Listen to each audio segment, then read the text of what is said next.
Air India crash 1978। Captain को विमान की ऊंचाई का अंदाजा लगाने में गलती हो गई और बोइंग 747 तेजी से नीचे गिरने लगा। इस विमान में सवार 190 यात्री और 23 चालक दल सभी की मौत हो गई थी। नए साल में जश्न का माहौल होता है, लेकिन इतिहास में साल के पहले दिन एक दुखद घटना भी दर्ज है।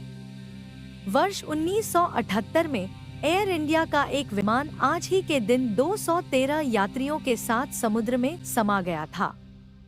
सम्राट अशोक नाम का यह बोइंग 747 साल 1978 में बम्बई, अब मुंबई, के इंटरनेशनल एयरपोर्ट से उड़ान भरने के कुछ क्षण बाद ही किसी यांत्रिक खराबी के कारण दुर्घटनाग्रस्त हो गया। दुर्घटनाग्रस्त एयर इंडिया की फ्लाइट बोइंग 747 में सवार लोगों में 190 यात्री और चालक दल के 23 सदस्य थे। यह भारत के इतिहास में सबसे बड़े हवाई हादसों में से एक है।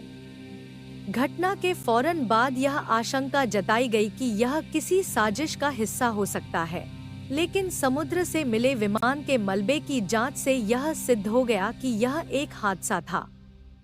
1 जनवरी 1978 को एयर इंडिया की फ्लाइट बोइंग 747 ने मुंबई के सांता क्रूज एयरपोर्ट, अब छत्रपति शिवाजी महाराज इंटरनेशनल एयरपोर्ट, से दुबई इंटरनेशनल एयरपोर्ट के लिए उड़ान भरी थी। उड़ान भरने के बाद विमान बाईं ओर लुढ़कने लगा।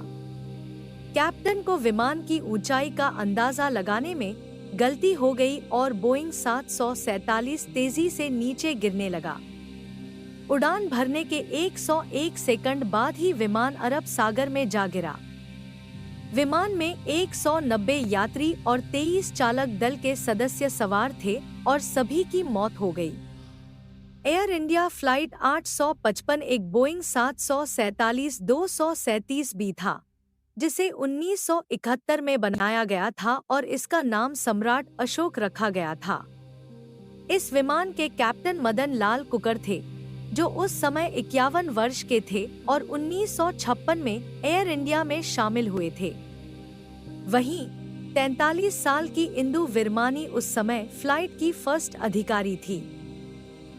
बाद में जब जांच की गई तो विमान में किसी तरह के विस्फोट होने के सबूत नहीं मिले थे। दुर्घटना के बाद कई दिनों तक समुद्र में छानबीन चलती रही।